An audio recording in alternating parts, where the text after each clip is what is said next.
Builders video training seminars. My name is Charlie, and today we're going to be looking at mold in real estate.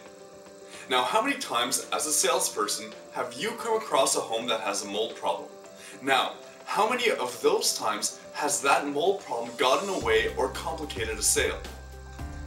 Well, let's face it, mold plays a big role in real estate deals as it can discourage buyers from purchasing a home. Often, a buyer will not purchase a home unless the seller agrees to clean up the mold. And as we know, this can be very complicated and very costly. Now, part of the reason why mold is such a complicated issue is that it is not always visible to the naked eye. Oftentimes, mold or hidden mold is growing behind walls or under floors and is a bigger threat than visible mold because it suggests a structural problem with the home.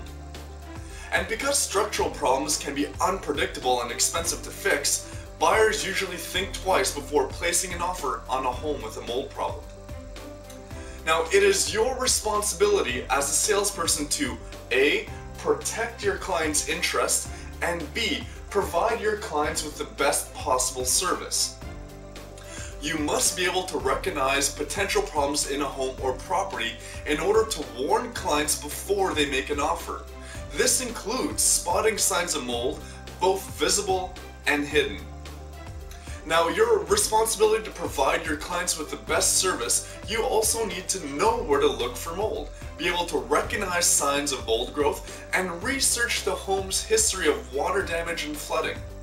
Now, common locations for mold include the basement, the bathroom, the kitchen, attics and crawl spaces, and anywhere where there is humidity or previous water damage.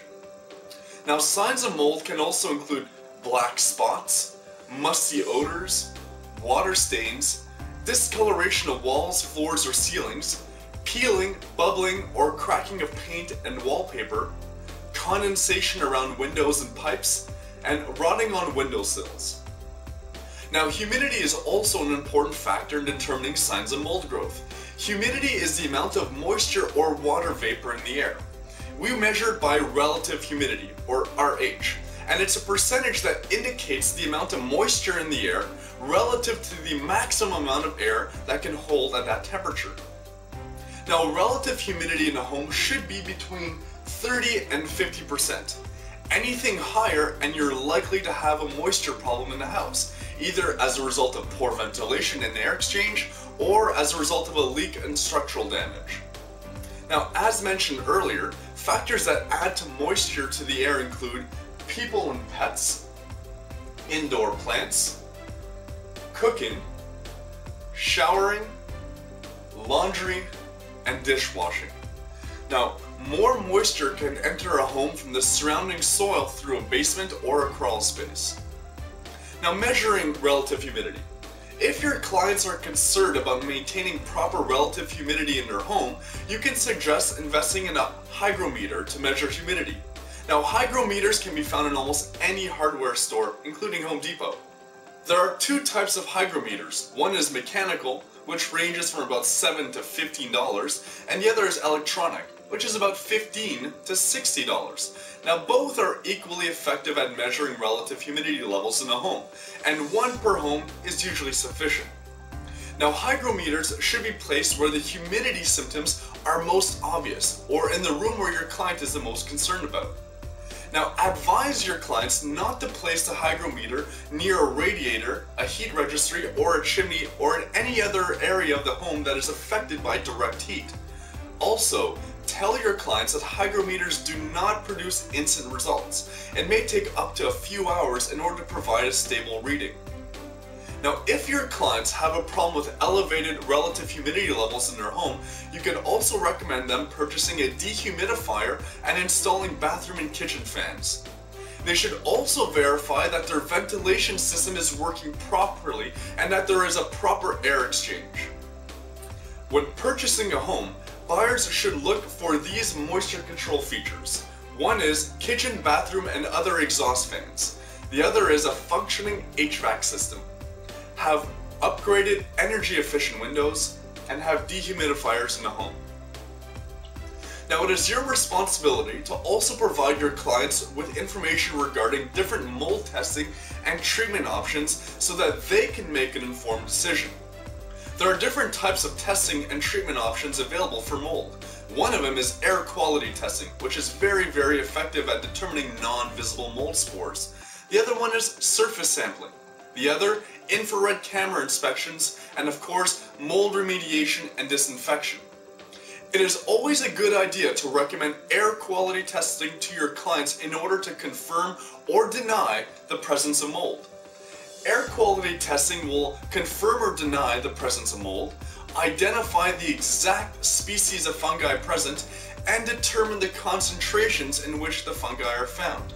This helps to assess the extent of a mold problem and to determine an appropriate course of action, whether that's remediation or disinfection, etc., etc. Prevention tips for homeowners. Maintain the moisture level in your home between 30 and 50%. Reduce the use of humidifiers. This is important. Repair leaky roofs, eavesdrops, and pipes. Position ground troughs to drain away from the home, not towards the home. And also have any water damage immediately attended to by a professional. Some other prevention tips for you. Ensure that all kitchen and bathroom exhaust fans are clean and that they vent directly to the outside of the home. Clean and vacuum carpets and furniture frequently. Regularly flush basement floor drains and sump pumps. And add mold inhibitors to paint. Remove moisture trapping carpets and wallpaper in high humidity areas such as basements, bathrooms, and kitchens. Increase ventilation and allow for sufficient airflow to prevent moisture from getting through. Home insurance claims. Generally, mold is excluded from home insurance policies. However, if mold is a direct result of insured water damage, for example, a burst pipe, then cleanup is covered.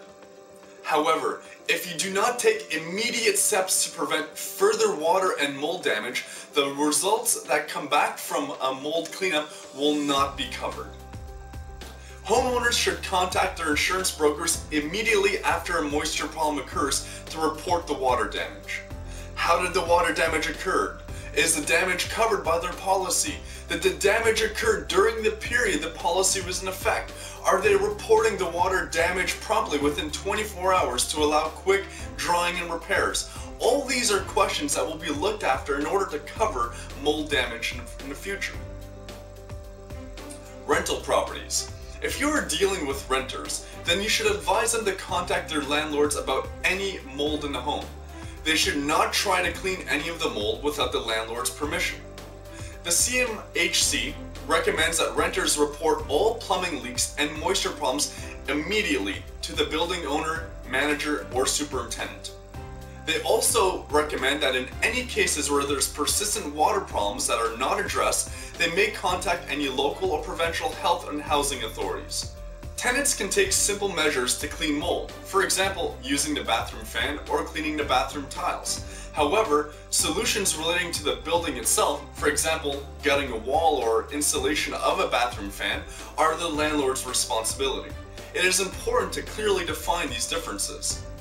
Now, if tenants feel that the landlord is ignoring their concerns, they can hire their own experts to test the air for mold. But they will probably have to pay for this testing themselves. They can then use these test results to get them out of the lease or to support mold damage claims. Marijuana grow-ops. Most marijuana grow-ops are set in residential or commercial rental properties. Often, these buildings are altered to accommodate equipment required to grow marijuana. As a salesperson, you may come across a home that was previously used as a marijuana grow-op. If this is the case, you will know right away. Some common signs are that windows are covered with dark plastic or newspaper. There's a lot of condensation on windows due to high humidity levels inside. There's a lack of snow on the roof in the wintertime. There's a skunk-like odor. And the hydrometer is often tampered with or bypassed. Did you know that marijuana grow operations leave homes structurally marred and devastated with toxic mold, and repairs can be very costly? Advise clients to be very wary when purchasing a home that was previously a marijuana grow-op. Because the damage done by grow-ops is so extensive, sometimes it is better to tear down the house completely than to try to repair the damage themselves. Now, some dangers involved in marijuana grow-ops include poisonous gas and chemicals. The chemicals used in the production of marijuana are left to circulate inside of the residence. Electrocution. Electrical bypasses and rewiring performed by unqualified individuals result in dangerous electrical hazards. Health. The high humidity and temperatures necessary for a grow room lead to formation and damaging of mold and fungus. This situation poses serious health risks to the residents. Once again, we always advise you to contact a mold professional when dealing with these situations. As you can see, the complexity of mold with regards to a home, with regards to selling, and with regards to buying can be very complicated. So we recommend that you contact mold professionals today. Please visit our website at www.bustmold.com and to see how you can come into contact with one of our professionals today. Thank you very much.